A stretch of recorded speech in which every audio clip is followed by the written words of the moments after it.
So we have an important update in a critical rifle and magazine ban challenge.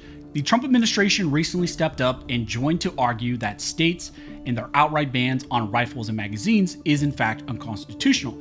And now this challenge is heading to oral arguments. So let's break down what is happening.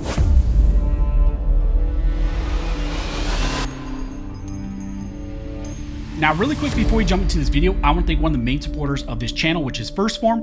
1st Phorm's an amazing company. They have great supplements, protein powder, pre-workout, apparel, really anything you need if you're kind of going on a health journey. I use their products all the time. I use them before they are even a sponsor.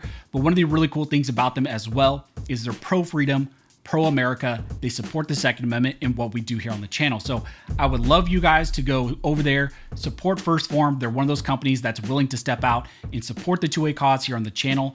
I will leave a link to them down below in the details section and also in the pinned comment. And if you purchase stuff using my link and you order something $50 or more, you can get a free 4-pack of energy drinks that they're offering to just my viewers. So as I mentioned in the intro, in this video, we have some great news in a critical case challenging the state of Illinois in their ban on so-called assault weapons and then also their magazine restrictions as well. The Trump administration recently stepped up to file a brief in this case, arguing that rifle and magazine bans, along with other restrictions, do in fact violate the Second Amendment and that they need to be struck down. This came in a case challenging the Illinois PICA law, which was put in place by the state of Illinois to ban pretty much all semi-automatic rifles and then also put in place magazine restrictions, essentially any magazines that hold more than 10 rounds. Currently, the state of Illinois has appealed these cases to the 7th Circuit once again, and they're asking for the 7th Circuit there to reverse Judge McGlynn and his prior decision in the lower court, which did in fact strike down the rifle and magazine ban, again finding that it's unconstitutional on the merits. The Trump administration recently filed a brief and they argued that Judge McGlynn's decision should actually stand and that the 7th Circuit should find that these rifle and magazine bans need to be struck down. And now all of this will come to a head during the upcoming 7th Circuit oral arguments that are now set to take place in September. Now, you might remember that originally in this case, there were multiple lawsuits and multiple district courts issued preliminary injunctions that were intended to halt the enforcement of PICA. However, the state of Illinois then appealed those preliminary injunctions to the 7th Circuit, who upheld those bans, and then that led multiple cases at that time to seek immediate emergency Supreme Court review. But the Supreme Court at that time denied review to all of these Illinois cases. They kind of stayed true to their position that they do not take interlocutory preliminary injunction cases, at least when it comes to 2A issues. However, in the denial of Justice Thomas, they stated that if the 7th Circuit ultimately allows Illinois to ban America's most common civilian rifle, we can and should review that decision once the case reaches a final judgment. He stated that the court must not permit the 7th Circuit to relegate the Second Amendment to a second-class right. So although the Supreme Court denied review to those emergency cases, Justice Thomas did send a warning to the 7th Circuit. Now, while all of that was happening, the lower court judge, Judge McGlynn, decided to move some of these cases along towards a final merits decision. And on review of the merits of these challenges, Judge McGlynn once again found that PICA is unconstitutional and that it must be struck down.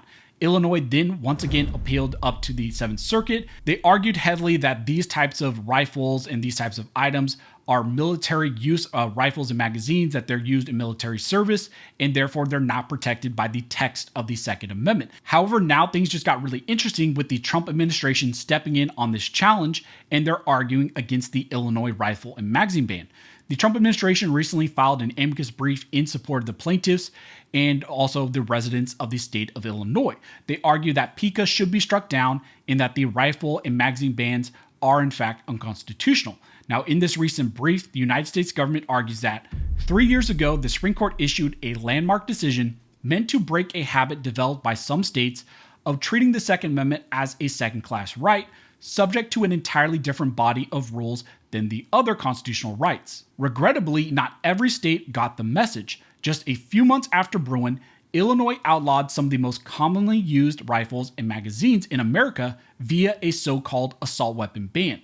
In doing so, Illinois violated the Supreme Court's clear directive that states cannot prohibit arms that are in common use by law-abiding citizens for lawful purposes. They state that now, after final judgment, there are 3 very good reasons why this court should reverse course and affirm the district court's injunction. First, as explained below, key aspects of the Bevis analysis are wrong, even judged against the Supreme Court's Second Amendment case law that existed at that time. Second, multiple Supreme Court justices, including Bruin's author, have since made it clear that they disagree with Bevis and other recent lower court opinions, and that the court is likely to grant cert in the next term or two to address the errors in those opinions. Third, after the court's decision in that Bevis case, the district court held a multi-day bench trial, heard significant evidence regarding the issue in this case, and made factual findings that show that the act violates the Second Amendment as applied to semi-automatic firearms and attachments that are in common use by law-abiding citizens for lawful purposes. Again, those are really good arguments and statements coming directly from the Trump administration, directly from the federal government against this state rifle and magazine ban. They're arguing that states cannot outright ban rifles and magazines, and to do so would violate the Second Amendment. They even point to the Supreme Court's recent decision in the Smith & Wesson PLCAA case, where you had even Justice Kagan, a liberal judge, herself and also Thomas acknowledge that AR-15s are in common use for lawful purposes. Now, when it comes to magazines, they argue that PICA violates the Second Amendment, of course, and they state that as this court has recognized in the past, Second Amendment protections extend to certain important corollaries of the core right to possess arms for self-defense and other lawful reasons. Several such corollaries receive Second Amendment protections. The right to keep arms necessarily involves the right to purchase them, to keep them in a state of efficiency for use, and to purchase and provide ammunition suitable for such arms, and to keep them in repair. The Trump administration argues that although these activities may not literally involve keeping of arms, each is a fundamental component of the right protected by the Second Amendment. Applying that principle to the act, the Second Amendment protects firearms attachments that are useful to the exercise of the right, including magazines, suppressors, and other firearms attachments that are in common use by law-abiding citizens for lawful purposes. Now, that's also interesting because you have the Trump DOJ here expressly saying that suppressors and other attachments are protected under the text of the Second Amendment. Now, there's a lot more that is argued in the brief by the Trump administration, but that gives you a good idea of the two-way stance that they took in support of this challenge here to strike down the rifle and magazine ban that was put in place in the state of Illinois. However, the state of Illinois responded by asking for another 30 days to file their reply brief to these arguments. They said that, they would need to now address the 300 pages of amicus briefs and replies that were, submitted to the court, and they needed more time, and that was actually granted by the Seventh Circuit. However, now all of this will once again kind of come to a head because oral arguments have been set by the court. So the Seventh Circuit has set a date for oral arguments in this challenge, and that's going to happen Monday, September 22nd. It's going to be interesting to see how the state of Illinois and the Seventh Circuit and the judges there actually handle now the Trump administration and that amicus brief that was filed in this challenge. Regardless, I will note once again that the Seventh Circuit's track record has not been good at all when it comes to the Second Amendment. They have outright defied the Supreme Court in some of the prior precedents in Bruin and Heller and other cases.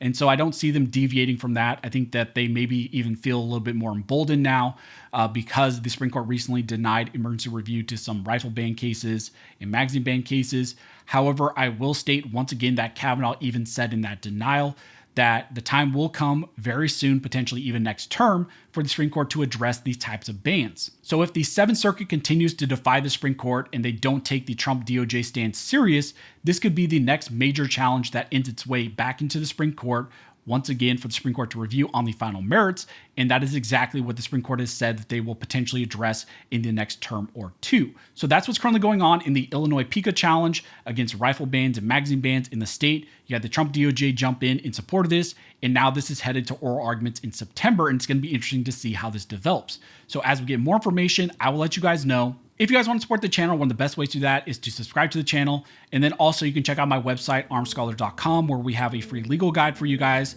All you have to do is put in your email and then you get access to the PDF. We also have channel merch over there that you can get, shirts and all of that. And then we also have daily deals that you can check out to save some money. But as always, thank you guys for watching. And never forget, this nation was built by armed scholars, and this nation will be maintained by armed scholars.